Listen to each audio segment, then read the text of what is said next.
And please take out now page number 279, and this will be the table what we are going to talk about. We started this in 2006 with Lion Philpotts, then David Dershaw, and last time with Liz Morris.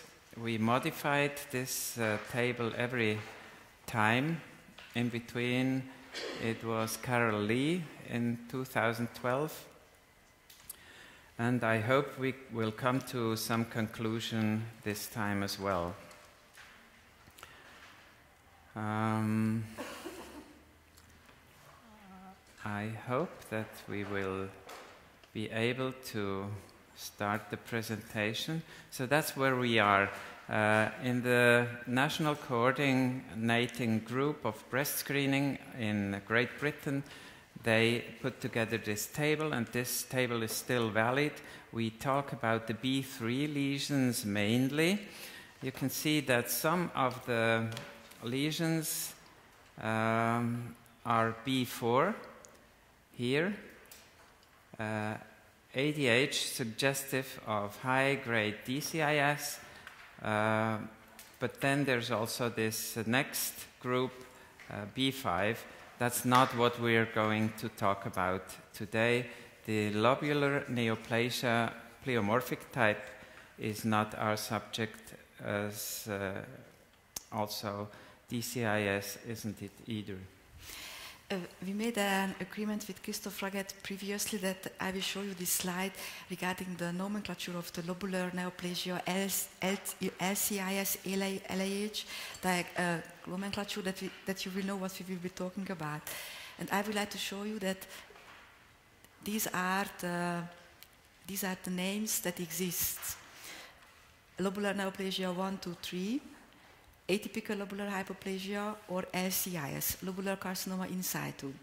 And it is confusing if you don't know which name means what.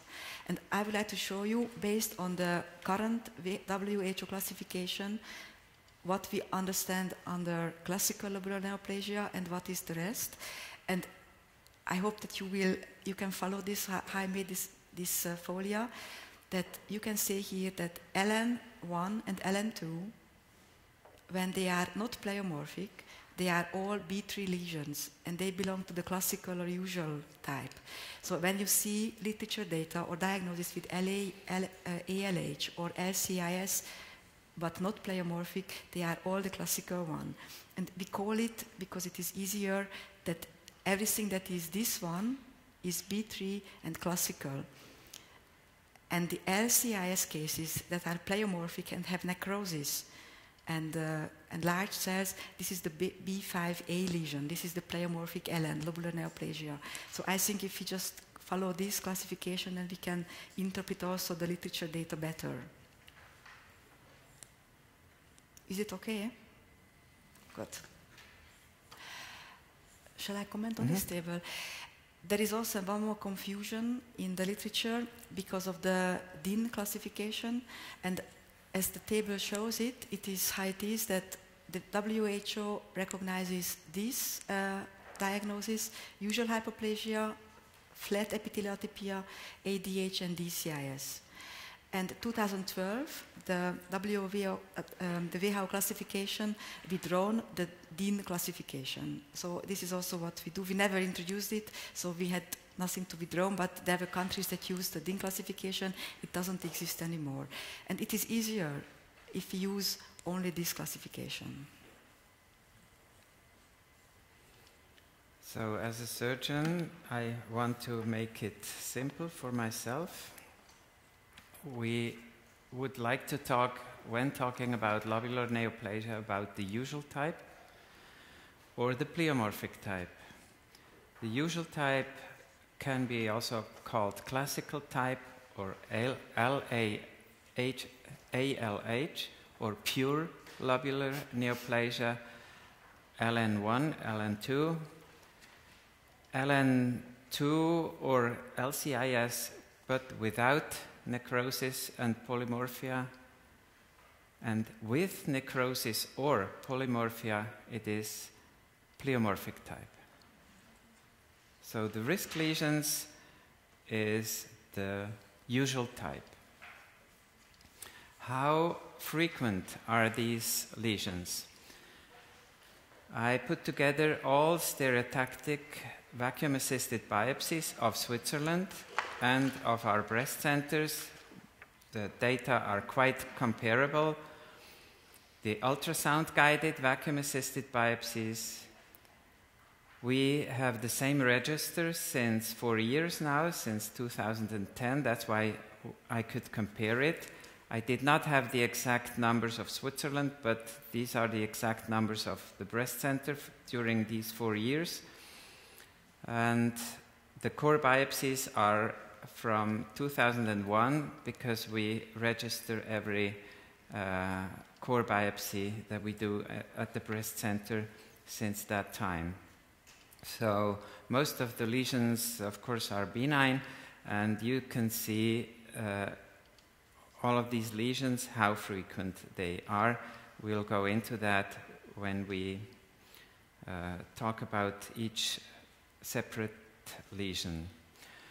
The main questions we have to ask in the risk lesions: what is the risk of underestimation? And of course, it differs whether you have made the diagnosis by core or by vacuum-assisted biopsy.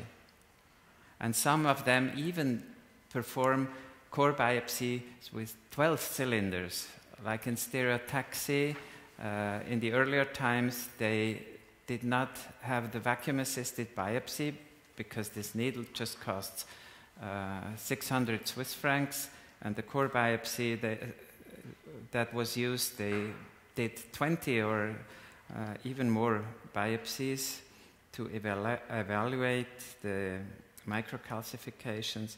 So everything you read in the literature is a little bit a mix of different kinds of core biopsy. If they say core, it can be vacuum-assisted, multiple cores, or just core biopsy, one cylinder with a 16 gauge maybe. We use only 14 gauge core biopsies, the high speed core biopsies. And then the other question is, what is the lifetime risk if you find such lesion? And when you read these papers, you read a lot of, is the histology concordant with the imaging? What does this mean? And is it sufficiently sampled? Many say that if it's concordant and sufficiently sampled, then we can just make imaging follow-up. Otherwise, we have to make excision. And in some of the lesions, we can ask ourselves if vacuum-assisted removal, not just biopsy, but removal of the lesion is sufficient. And since the risk lesions, for a lifetime risk for breast cancer is maybe sometimes even higher than after having had a breast cancer, what is the consequence for the follow-up? What strategies are appropriate then? I will show this table of DNAM, and it shows us the risk of upstaging when you do open biopsy after having had these diagnoses. I will come back to this slide also in every single lesion. So you see the upstaging risk is between 25 and 8%, so a relevant figure. Another assessment of what are the consequences, how high is the breast cancer risk? It's 10 times higher when you had an LCIS. Here they distinguish between ADH or LAH, ALH, I have a problem with that one. So that's something that I realized studying this modern literature that lobular neoplasia is a lot more risky than I thought before.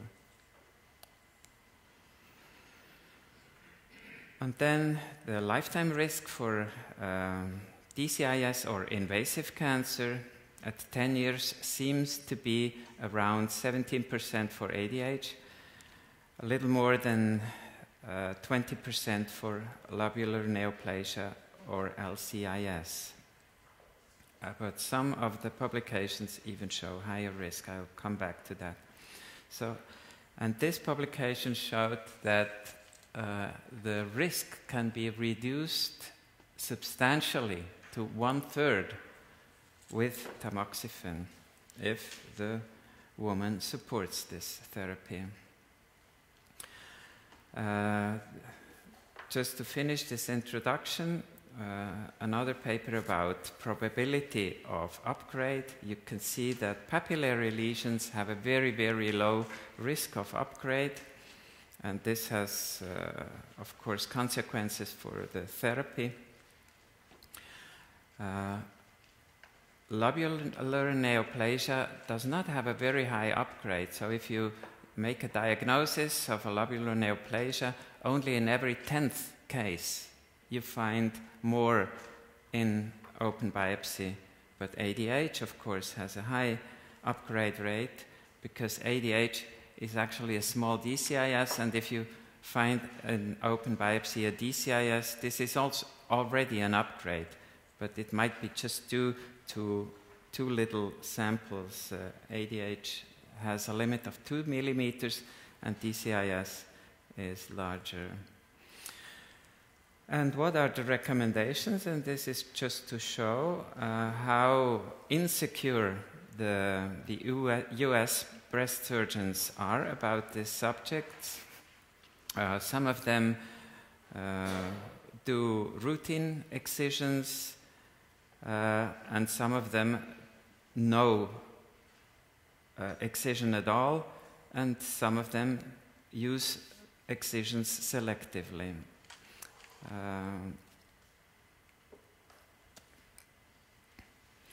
So when we start these individual cases now, we always have to ask ourselves, how was the diagnosis made?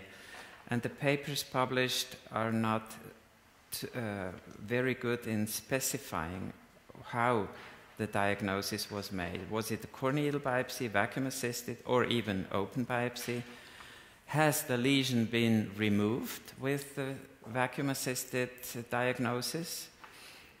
And are the results concordant or sufficiently sampled, whatever you want to use as terminology? And then we decide at our tumor board what therapy is to be proposed to the patient, according, of course, to all the other risk factors, her age mainly, and also her ability to bear the risk, to come back all the time for imaging and maybe tissue sampling. Starting with papillary lesions. That's how frequent they are, not very frequent, but in our core biopsies it's 1.4%, and in the stereotactic biopsy as well as in the ultrasound-guided biopsies, the number is a little bit more substantial. The upgrade rate in this paper of Degnim, I don't know how to spell that name, is 18% in papillary lesions, putting together 4 publications in kind of an overview. It can be diagnosed with a bloody nipple secretion, or in mammography. You can see a papilloma, a large one here, and also on the other side we have had papillomas. Ultrasound is a lot better for diagnosing papilloma. If you're lucky, you can see some fluid around here within the duct. These are examples of papillomas diagnosed at stereotactic biopsies. You can virtually can't see anything. Another nice example. And this is really a large one. Just turned out to be a papilloma on the right side. And of course here you don't have to be worried. This is a papilloma, but you have to look if it is typical or an atypical papilloma or even intracystic DCIS. Here I'll let you comment. That is exactly the problem that we have with the papillary lesions, that what we discussed before.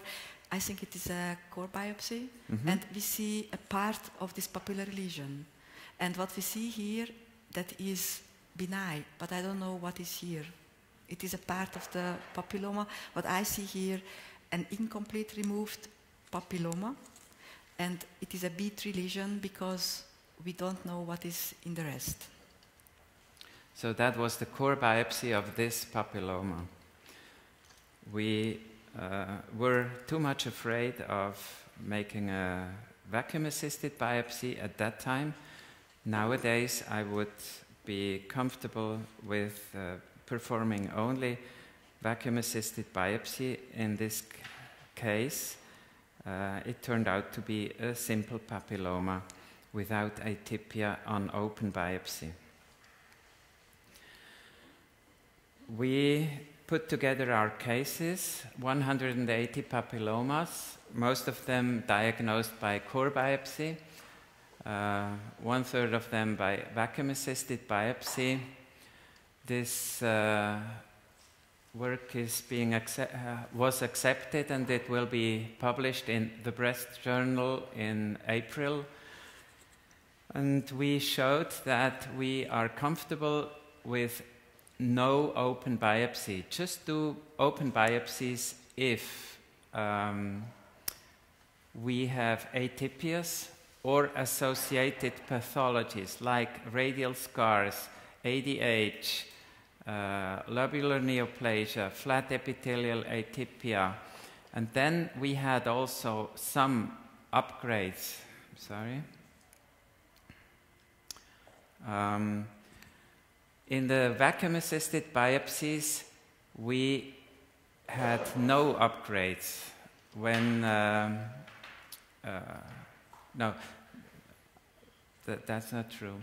We did some open biopsies, mainly in the earlier times, when we were not sure enough if vacuum-assisted biopsy would be sufficient. But when we decided here for vacuum-assisted biopsy, very rarely we had to do another open biopsy for residuals of the papilloma. So in the end, we had, in the follow-up, 2 more papillomas in this group, 5 more here, and 1 DCIS developed after 4 years in the same quadrant, and here another DCIS after 7 years. Our follow-up time was not very long. Median follow-up time was, I think, around 4 years, 3.5 years only, but we had just 13 events in 156 cases, mainly more papillomas, and only 2 DCIS and no invasive cancer. 1 case of ADH, a radial scar, 8 more papillomas, 1 case of flat epithelial atypia, but no invasive cancer. So our conclusion is that open biopsy can mostly be spared in papillomas. Sometimes we have to do it on both sides, sometimes under general anesthesia if there are too many papillomas, but not enough arguments for doing open biopsies anymore.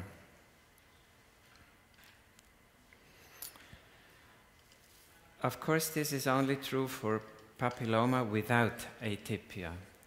With atypia, we did not analyze that well, but we expect higher rates of upgrades, and we would still go for an open biopsy in papillomas with atypia. So we can go to our table here, and we stated that papillomas, either biopsied with a core or with vacuum-assisted biopsy, they should be removed. If they are symptomatic as well, some are very small and make a bloody secretion, nipple discharge. We cannot see them, we can just think there must be papillomas, and then we do the open excision of the duct. In very small papillomas, otherwise we can wait and see. Of course, vacuum-assisted biopsy is possible also in very small papillomas, but we have to consider open biopsy in some cases, especially when MR is also made and shows some changes around these papilloma. I don't know if we can still leave this sentence, but because MRI can also overestimate papillomas. With atypia, I think everybody would like to go for open biopsy, or is there anybody against this position? No. Open biopsy, I don't know, maybe it's very small. Here we can read it. Open excision.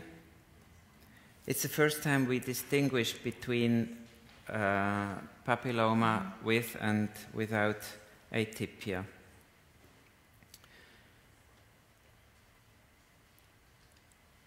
Could you be comfortable with removing all this other stuff here? Remove larger or symptomatic papillomas and just leave the rest like this without atypia. I think we can go that far today. Do we need MRI?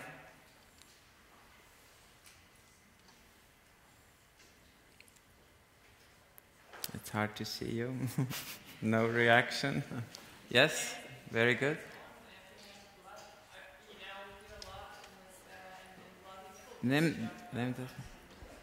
We do a lot in bloody nipple discharge, and as soon as we have a bloody nipple discharge, we do MRI because we want to know if there's an additional lesion somewhere in the periphery, meaning you can have a papillary lesion in the retromammallar part and somewhere away, and therefore in pathologic nipple discharge we want to know. Sometimes there are just too many papillomas to be removed. The alternative would be a mastectomy, but this is really exaggerated, mainly because upgrades are quite rare. All right. More to discuss about papillomas, Liz? No, I agree with everything. No. Gives the microphone. Yeah, I would definitely take the ones out with atypia, but I think the ones without atypia, that if you completely remove them with your vacuum device and there's no radiographic lesion, I think people are, we We are excising them still right now, but I think we're moving toward not excising them as we have discussed, yeah. Thank you, Liz. Radial scar. Radial scars make up 3% in our breast center stereotactic biopsies, 1% in the ultrasound guided, and just 1 per mil in core biopsies. There's in this work of Denim no or underestimation about radial scars. That's how a radial scar can look like in ultrasound. Another radial scar, another radial scar. Here we would feel uncomfortable not removing that. These are stereotactic biopsy cases which resulted in radial scars. Zsuzsanna? Yeah, and this is the radial scar. That is nothing else. That this is I think it is a core biopsy. And here, this elastotic tissue, that is the radial scar. And what is in it? It is the glandular and epithelial proliferation, but that is what we would like to see, elastotic core. That is radial scar, but it doesn't mean anything else. It just means these structures are embedded in this elastosis. And we have to see if there is any higher grade lesions. I think there is this is exactly the radial scar. And if I'm showing you this picture, I mean, before we had immunohistochemistry, we had difficulties. Not only you in the imaging, but we also in the pathology, to see this radial scar, does it have an adenosis or does it have an invasive carcinoma? Because they look very similar, even to me. I know which is which, but they look very similar. Small glands in this elastotic core. Not always possible to distinguish on the H&E sections, but we have this immunohistochemistry, and since we have these possibilities, we do not have any problems in distinguishing it. When we see these myopithelial markers, that is adenosis, next case. This is not a problem. If they are missing with this morphology, that is a tubular carcinoma. And if I just go back, they look very similar. The differences are really subtle, but with the immunohistochemistry, it is really clear. So all these markers are available, and each pathology has to be confident with one of them, and we do not have the problem, when we have the tissue, to say if it is invasive or not. And that is the summary of this from my pathological point of view. We can see the radial scar on the H&E, but it means it is an elastosis. The proliferation in it, we need to clear. If it is an adenosis, it is a G1 invasive carcinoma. Do we have an usual hyperplasia or atypical hyperplasia or DCIS in it? And the use of immunohistochemistry is something that we could only just recommend. Then we will have the lesion. And I think this is one example that we had. That was a first. Do you want to comment on this, Christoph? No. I think this was one of the patients that you showed before, a core biopsy, a vacuum biopsy, and what we see here also in the low magnification, this is normal adenosis, and here in between, this is the stellate-like lesion, but that is only an elastosis. And if you go here further, we see this elastotic core, that is elastosis, and within there are these glandular structures. And that is adenosis. We made immunohistochemistry. If we are not sure, we can always put it on it. And because of this radial scar, because if it is elastosis, this is B3. But we do not have anything malignant in it. It is still B3 lesion. And I think that was the second biopsy, and it looked the same. This biopsy is normal. The other biopsy has some adenosis, and here is the radial scar. This stellate-like elastosis. That is the radial scar. Ductal hyperplasia, it is still B3, but nothing more higher grade malignant.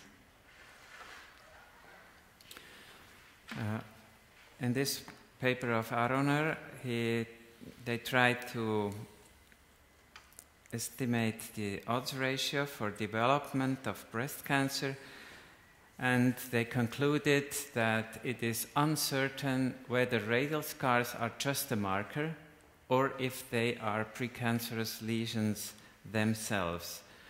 So the conclusion is that these lesions should be removed. Core needle seems to be reliable when there's no associated atypia, when the biopsy is being performed with more than 12 samples. That means for me vacuum-assisted biopsy to remove the lesion, and when mammographic findings are concordant. Going back to our table, we stated that radial scars should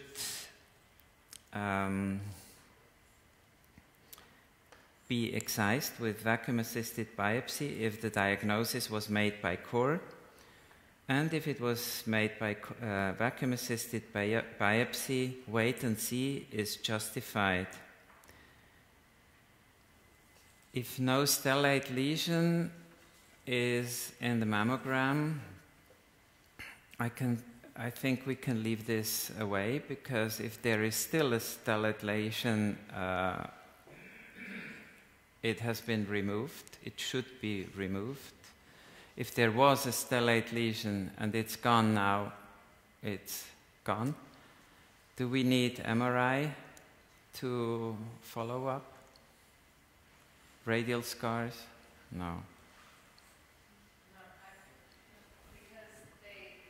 Take the microphone, please.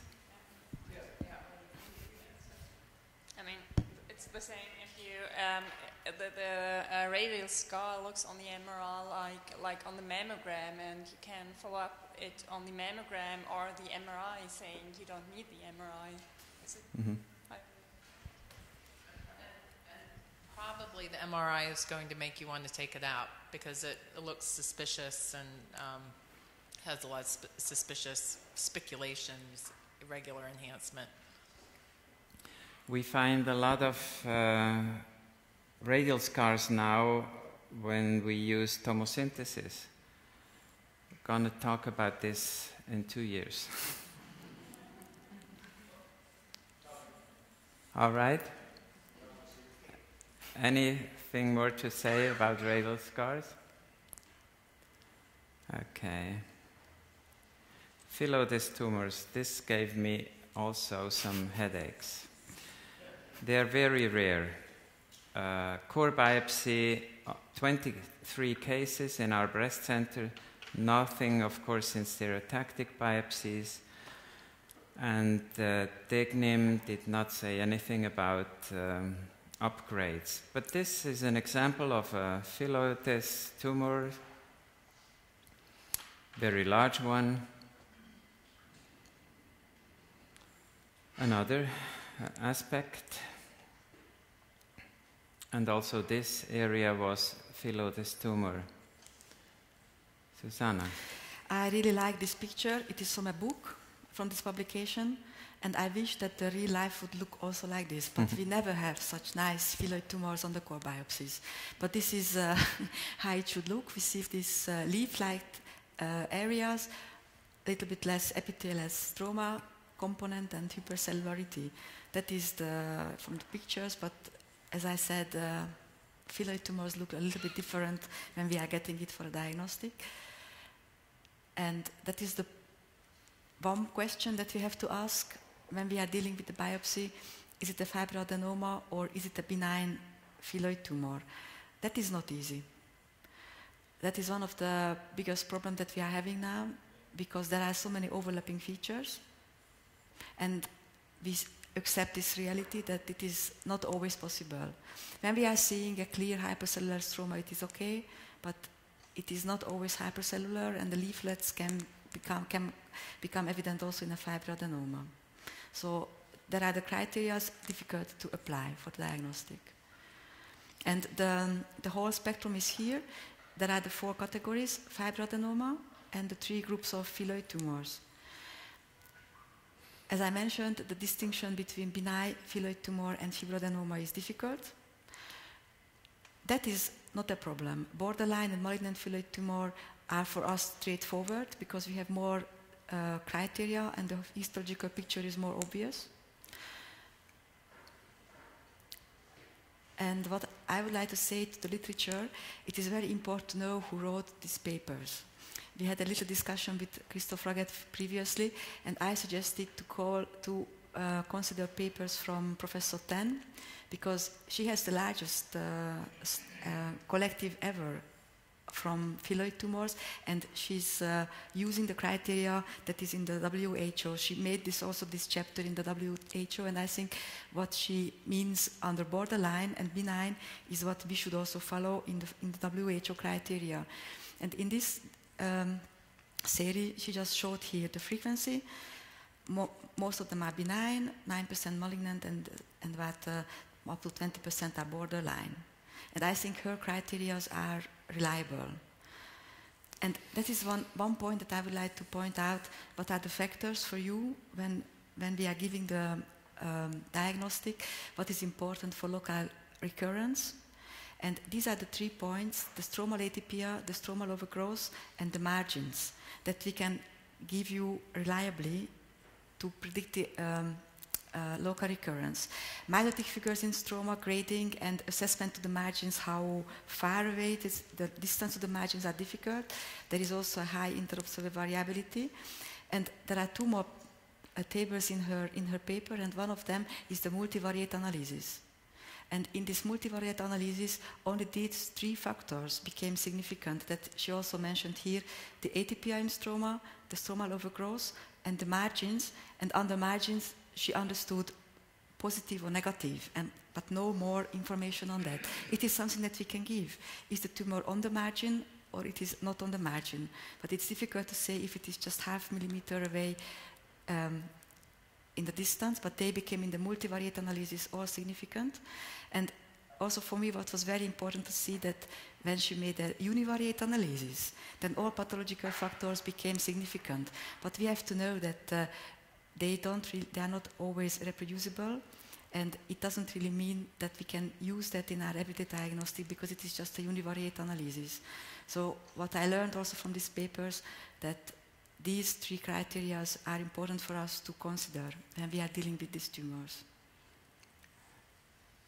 What does this mean? The surgical margin positive, that's clear, but infiltrating margins, I read sometimes. Yeah, that is also difficult to diagnose, infiltrative margins, because we have to see the stroma between the glands. I myself find it difficult to say that is infiltrative. Mm-hmm. I don't think it is very reproducible. And I have one more dias, what I said. It is for me, as a pathologist, because we give the diagnosis for you, we have good backup from the WHO. You can see here that is the classification of these tumors, and we have something that helps us. In WHO, between the distinction fibroadenoma and benign phylloid tumor, we have to know that they are very similar. Both of them can have leaf-like structures and hypercellularity, and it is important that we accept the reality that there is a high interobserver variability between these 2 lesions. The recurrence rate is similar, so probably the outcome is the similar with a fibroadenoma or a benign phylloid tumor, and that is what I use also in our recommendations in the institutions. When it is clear fibroadenoma, we can say. If we are not sure, we classify the lesion as benign fibroepithelial tumor, and we have a backup from the WHO. That is what they recommend. And of course, it is important, malignant category we need to pick up, but that is usually not a problem. So the malignant category is not the big problem. Here I listed like a summary of the phylloides tumors. These are all the histological criteria Zsuzsanna said, and mainly the differentiation between benign, borderline, and malignant is the number of mitosis per 10 high-power fields. The issues I still have is accuracy of FNA or CUR. How many local recurrences are there Are there risk factors for local recurrences?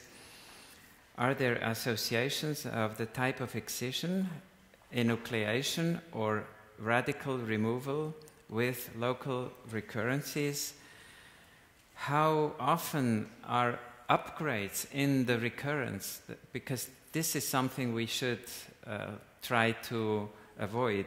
If we excise or enucleate a benign or a borderline phylloid tumor, then the recurrence is higher. For instance, a malignant one, that's something to avoid. And what are the risk factors for metastasis? Role of chemotherapy, radiotherapy. Can a normal fibroadenoma evolve to a phyllodes tumor? We heard about the uncertainties in core biopsy. You have to remove to know if it is a phyllodes tumor, and then it's removed. It cannot evolve anymore.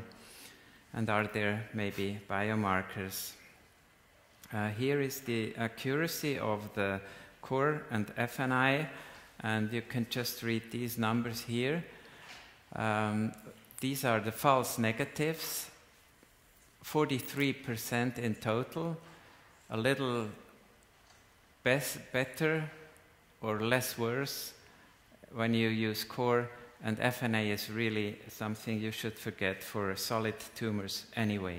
So accuracy is not 100%. If you see a phyllodes tumor or a fibroadenoma and you make a core biopsy, you cannot be confident that it is only a fibroadenoma. In this paper, among 3,700 core biopsy, Dylan found 23 phyllodes tumors and also 26% underestimation rate, saying just benign, and 13, these three were classified as fibroadenoma. And we have sometimes also equivocal cases where the pathologist in the core biopsy cannot tell us if it is a phyllodes or not. Spitaleri, he made the largest overview with 83 articles with more than 5,000 phyllodes tumor patients. 35% of them were malignant, so a high frequency of the malignant ones. Local recurrences depended a little bit on the type of the phyllodes tumor, but really not too much. He had some upgrades in local recurrences, 58 cases of local recurrences, and constated an upgrade in 4% of the local recurrences. So this problem exists, but is not very frequent. And the frequency of metastasis, virtually no metastasis in borderline or benign, almost never, but still there are some cases in the literature, but almost 1/3 of the cases of the malignant phyllodes tumors have metastasis. Probably, and that's all the papers state that, probably not dependent of the local therapy, which is important for us. If we have an incidental finding of a phyllodes tumor in a suspected fibroadenoma and we just enucleated it, should we wait and see and take the risk for a local recurrence? Then we can at least say there are no hints in the literature that this influences the frequency of metastasis. Role of chemo and radiotherapy. It does not reduce the risk of distant recurrence, but radiotherapy reduces the risk of local recurrence, at least in this just 2 papers about radiotherapy and phyllodes tumors, but here in a non-randomized study, it seems to show that radiotherapy reduces the risk of local recurrence. And this is the other study of radiotherapy, and but also not randomized. And he concludes that he believes that adjuvant radiotherapy is indicated for malignant phyllodes tumors, but he believes that it should also be delivered to patients with borderline phyllodes tumors. So this remains a little bit an open question. I know that most of the tumor boards decide against radiotherapy for borderline tumors, especially if they have a good margin.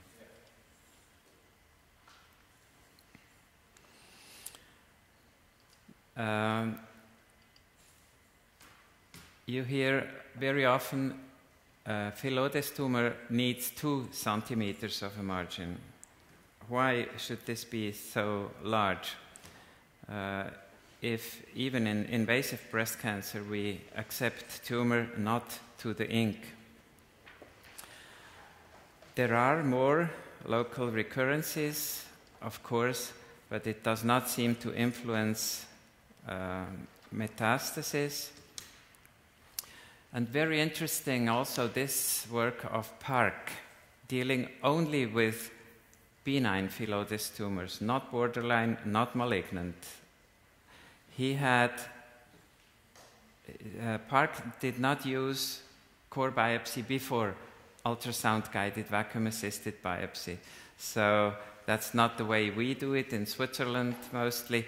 We just do a vacuum-assisted biopsy in a biopsy-proven, but we could still biopsy phyllodes tumors with vacuum-assisted biopsy due to false negative core.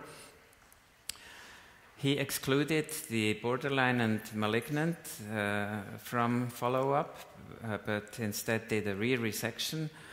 But he found 53 benign phyllodes tumors. He had 1 local recurrence and no metastasis, and he concludes that immediate reoperation after finding incidentally a phyllodes tumor after vacuum-assisted biopsy can be avoided or is not always required, because he followed up 53 and had just 1 local recurrence. Abdallah concluded in another paper that there was no evidence that breast-conserving surgery for patients with phyllodes tumors resulted in reduced survival compared to mastectomy, because in earlier times even mastectomy was asked for. And local recurrences did not imply systemic spread, as I said before. To conclude, I show you 2 cases. Both of the patients very special. You can see they came at a late stage. Malignant phyllodes tumors in core biopsy. She did not want to sacrifice her breast. She died 4 years later with metastasis, but without local recurrence. So she was one of the 1/3 of the patients with malignant phyllodes tumors who develops metastasis. And another patient, a similar situation, did not want to have a mastectomy, so we made a skin-reducing mastopexy together with enucleation of the malignant phyllodes tumor. She had a recurrence. This is the recurrence after 1.5 years. And another 2 years later, she is well. I saw her 2 weeks ago.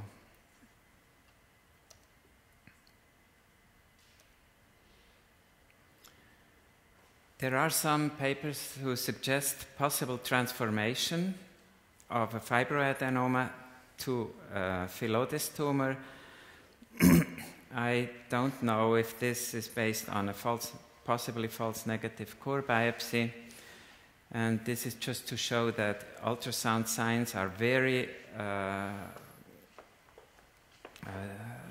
are not very conclusive. And I show one of the cases now. I made a core biopsy. Result was PASH. I'm not sure about that. Could be a phyllodes tumor. What are we going to do with this? I think follow-up of this case in 3 to 4 months. Enucleation if it grows. If it is then a benign phyllodes tumor, we do surveillance. If it is borderline, I would still not go back, even with tumor touching the border after enucleation. Of course, re-excision and postoperative radiotherapy only in the malignant cases. So that's what I would suggest. These are the 24 cases of the breast center, only 4 malignant cases in 12 years. And these are my take-home messages. I could take some questions now for this difficult problem or comments. There's not much to decide because if we have a core biopsy with a phyllodes tumor, with a malignant one, we would like to excise it with wide margins. Christoph Tausch. Only one question to Zsuzsanna. Do you mention now these criteria of 10 in your reports? I mean, this is something that we need to discuss. What is the information that you need upon the new data, and then we can adjust our protocols. At the moment, we say the diagnosis, if it is, which category it is, if we can make the diagnosis, and then information on the margins. And if more criteria is needed, then we should adjust our protocols. I thought about, because you mentioned that they are significant for local recurrence. That's a good question. But at the moment, we didn't adjust the protocols. Except the margins, that is the only thing that is in it. I think everybody would be comfortable to have healthy margins in borderline and malignant ones. Mm-hmm. Yes?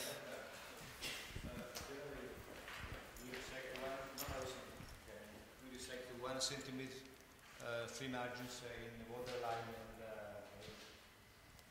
and because in the last 20 years we had only small phyllodes tumor, not a big one. In the past, until maybe 80-85, we observed a very, very large phyllodes, but now we are visualizing only half centimeter, 1 centimeter phyllodes tumor. So it's very easy to perform a conservative surgery with enough free margins. But not destroy the breast? No. All right, let's go to flat epithelial atypia. I try to speed up a little bit now. These are the frequencies, the frequency of upgrade, some images from stereotactic biopsies, which resulted in flat epithelial atypia. And this is the picture that I showed you today earlier, and that is usually the presentation of the flat epithelial atypia. They present with several lesions. It is a larger lesion, so we have problems to say FEA if it is just one duct. These lesions are usually brighter lesions, and this is what I showed you earlier. It is flat, There is no intraductal proliferation, and the nuclear morphology is low grade. It is always a low grade lesion, and that was a case also from another patient. Shall I comment on this? That vacuum biopsy, they usually come with vacuum biopsy because of the calcifications on the imaging. And we see here, this is a large lesion. It is all flat. There is nothing in the ducts. Low nuclear morphology and large calcifications. And that is a B3 lesion, FEA with calcification, nothing higher grade. I showed you this picture already before. We have to be aware of the underdiagnosis and overdiagnosis. It needs training. It is really not a big deal when we have seen enough cases. And that is one more point that I would like to draw your attention to, this different nomenclature. Until 2003, until the previous WHO classification, they were all different entities that were describing the flat epithelial atypia. And that makes it difficult to compare literature data. When we don't say if it is a flat epithelial atypia, and that it is, we have to be aware of that the atypical cystic duct or pretubular hypoplasia or small ectatic ducts, they all were describing the FEA lesions that we understand as flat epithelial atypia at the moment. And these were two follow-up studies. They were actually the basis for the whole concept. They followed up this patient with flat epithelial atypia. They were previously described as clinging carcinoma, and they have seen that the recurrence rate or the upgrade rate is very, very low. Even after 20 years follow-up, there was just one patient with local recurrence, and in the other studies, there were no local recurrences in this, after this diagnosis. And what does that mean biologically? The paper is in your handout, and I would like to just show here the take-home message. There is enough molecular evidence to say that the flat epithelial atypia, the atypical ductal hypoplasia, and the low-grade DCIS have similar genetic alterations. And that is the reason why it is suggested that the FEA is a precursor lesion, but it is just on the molecular level. That is, if you go further in these papers, it is important to know that the studies cannot really prove this, but at the moment on the molecular level, it is the state of art that it is probably a marker for subsequent development of something higher on the molecular level. But we have to see what the studies will show after that.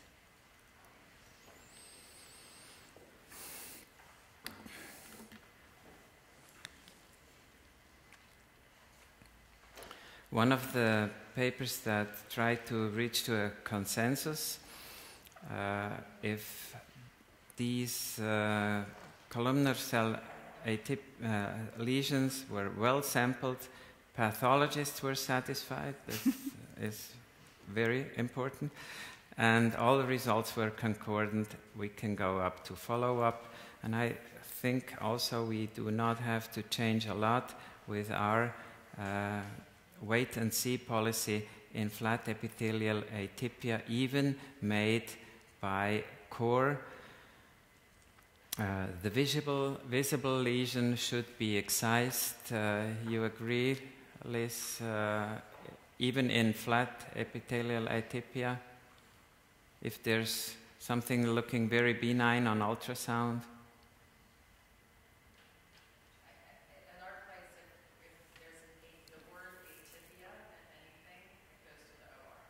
Open biopsy. Yes, but I think we can agree that the lesion, if it is excised either by vacuum-assisted biopsy or by...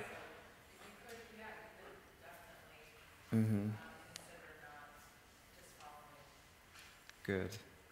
Because these lesions are calcified. The FEA is virtually always calcified. It is easy to monitor. Yeah. Okay. Atypical ductal hyperplasia, so the small DCIS has an upgrade rate of high 25%. These are some images of ADH.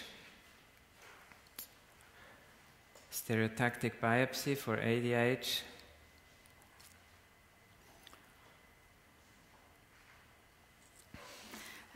This core biopsy shows a typical atypical ductal hyperplasia, because this is a lesion, it is a small lesion. And when we are talking about an ADH, we are talking about these small lesions. But we have to know, if I measure it, I come to maximum 2 millimeters, but I don't know what is in the rest. We cannot say if it is a mini DCIS or it is just an ADH. But if I see only this, then we call the lesion as atypical ductal hyperplasia. These are pictures from the previous presentation from the morning. Low-grade lesion, it is maximum 2 millimeters and calcified. We find always calcifications associated to this, and if you are not sure about the diagnostic, we should use immunohistochemistry. It helps in the differentiation between usual hyperplasia and ADH. It doesn't differentiate between DCIS and ADH, but the first differentiation is also important. And I think, I think if we can skip this. This is what is important for us in the diagnostic. When we are dealing with a core biopsy, ADH and DCIS can be reliably made. We use immunohistochemistry, but it is conclusive. What we cannot make on the core biopsies, we cannot differentiate non-high-grade DCIS from an ADH, because we don't know if it is just one focus or two foci, if it is one lesion. There were studies that were trying to make predictive histological criteria to see which feature can predict a high grade in the next season, and these are the things that were analyzed in these several studies. If it is more than 3 foci, then the upgrade grade percentage is higher. And if you see something suspicious or necrosis or micropapillary pattern, then the upgrade is usually higher. But I have to say, when we see necrosis or when we say micropapillary pattern, we don't call it ADH anymore. We say B4. It is suspicious for a higher grade lesion.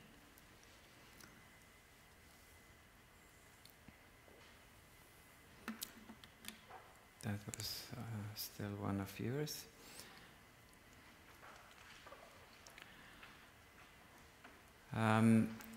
They tried to look if there are features that are risk factors for upgrades, and they did not find any, and they concluded that there is no subgroup of patients that can be safely predicted to have absence of carcinoma. Therefore, all patients diagnosed with ADH at core should be systematically being offered surgical excision. And that's also what we actually recommended up to now, that we make open excisions in all of the cases with ADH. We could discuss very small lesion in mammogram, stereotactic biopsy, just one focus of ADH. Is this sufficient? Would it be sufficient? Would you just monitor?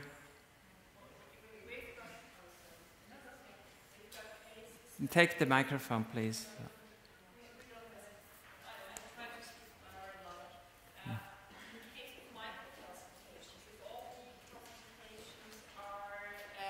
Removed by vacuum biopsy, and we have an ADH, and we discuss it with the pathologist, and he says, okay, for him it's okay, there are no other signs, and the calcifications are all gone. Then we decide not to go for further surgery. If the lesion is removed completely, and only focal ADH?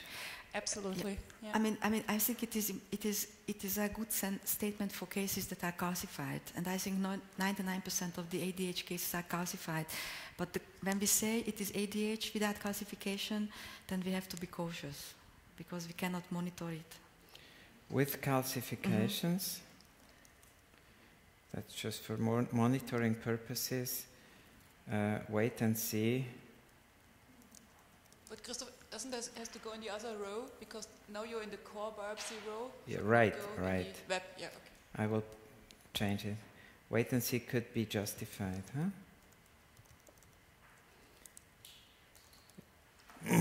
Does MR play a role? Should we ask for a negative MR? No, because MR can miss ADH as well. Huh? So you agree like this? If you have it in the core, you would go for vacuum-assisted biopsy then? You know, for the first situation Yes. that you just find it in a core. Open excision or vacuum assist.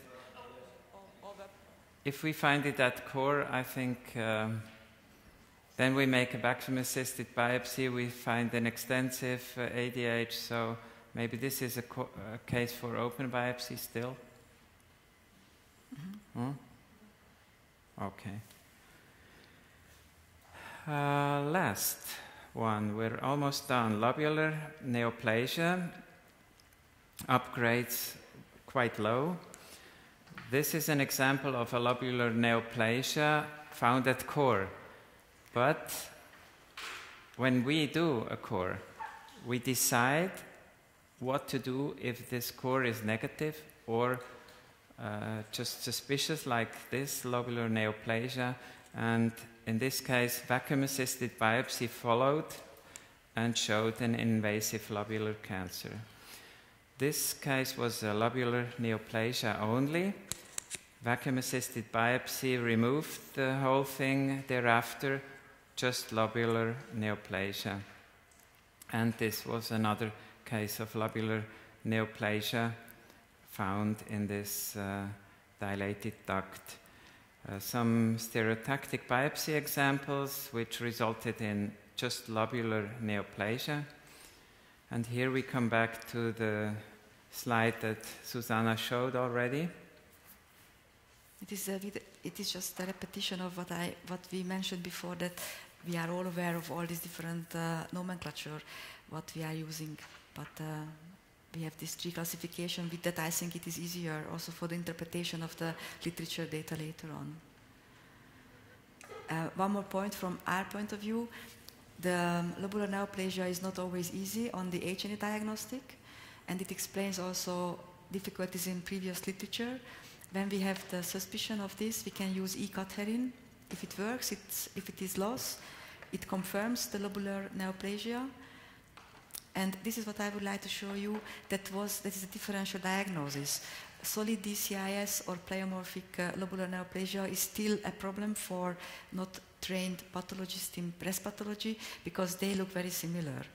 I mean, one of them, this one is a DCIS solid, and this one is a pleomorphic lobular neoplasia. If you don't think about the possibility that it could be lobular neoplasia, then it could be easily diagnosed as DCIS. And if you think about it and we use E-catherin, then we have the distinction. And I think this entity was described 2003 officially in the WHO. And before this time, there is a big confusion between pleomorphic lobular neoplasia and solid DCIS in the literature. So we have to be cautious with all the literature data. Shall I comment on this? That was a case, vacuum biopsy. And I would like to show you also here the lobular neoplasia. The classical one is not an easy one because we have to look where we think it is. And that is this area, a little bit distended lobulus. That is a lobular neoplasia. And if I make a higher magnification, we can see this delicate extended lobuli. It is very easy to overlook. And if you make an E-catherin reaction, we see it is negative. So there is no doubt on the diagnostic. It is a classical type, B3. And I would like to show you again, this is just an incidental finding. This is not something that, well, maybe you can correct me, but it is not calcified. It is a small lesion and it lays somewhere in between in this fibrotic lesion. And if you go to the next one, that is the other side. That is a vacuum biopsy, and you see here this large lesion. And until 2003, most of these cases were diagnosed as DCIS with comedonecrosis. The nuclear morphology is different, but we have to think about that. If you make an E-catherin, it is negative. So that is the pleomorphic lobular neoplasia with necrosis and calcification. This is B5A. And it behaves like DCIS. And I think we can skip this what I put here, because you will speak about it in details. This is an overview of Hussein with almost 800 open biopsies in cases with lobular neoplasia. They still used the old nomenclature, but we can differentiate here. We have invasive cancer mainly in the pleomorphic, so these upgrades are dependent on the type of the lobular neoplasia. I can skip this now to the concordant terminology. If imaging is concordant with histology, very, very few upgrades at open biopsy take place, but if it is discordant, these are the cases with upgrade. And we discussed it sometime now during the conference. Mile, it does not advance, es geht nicht mehr vorwärts.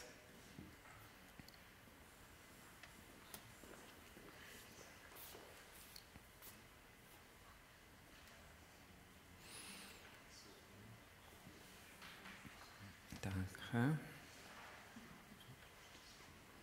Danke. In this overview of Shah, she found 184 lobular neoplasias and made half of them had an excisional biopsy, very few were upstaged, and the others were followed by observation, and they developed quite a lot of cancers. And this is something that has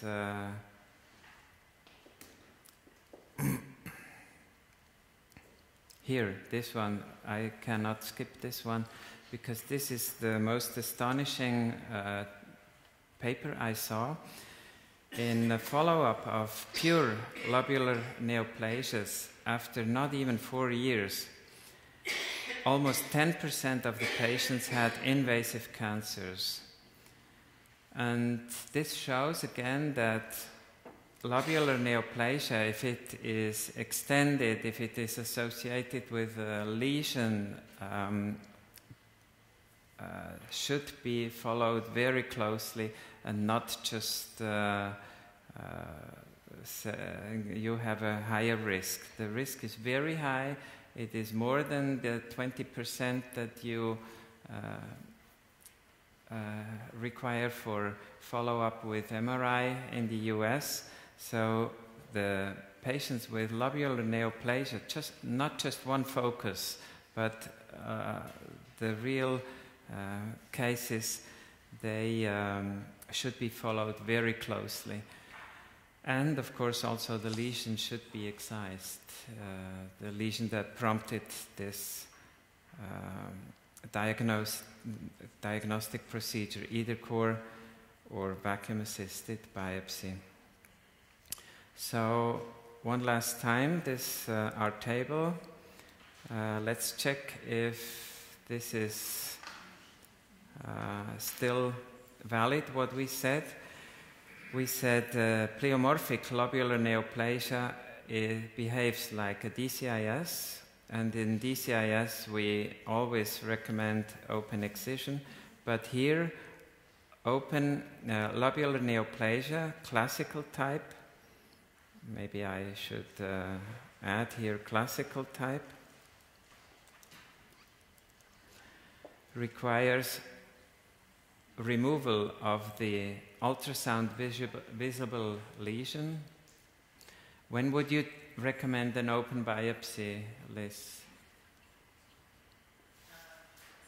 Your surgeons always, I know, but you? No, we've actually changed our policy just recently in the last 6 months because one of the papers that you highlighted is from our institution, and our upgrade rate was only 3%. So with classic lobular neoplasia. So we have moved from making those open excision cases. They no longer go to the OR, they just go to our high-risk clinic where they are screened either with MR or ultrasound, depending on their factors. So I state here high-risk follow-up if lesion is removed.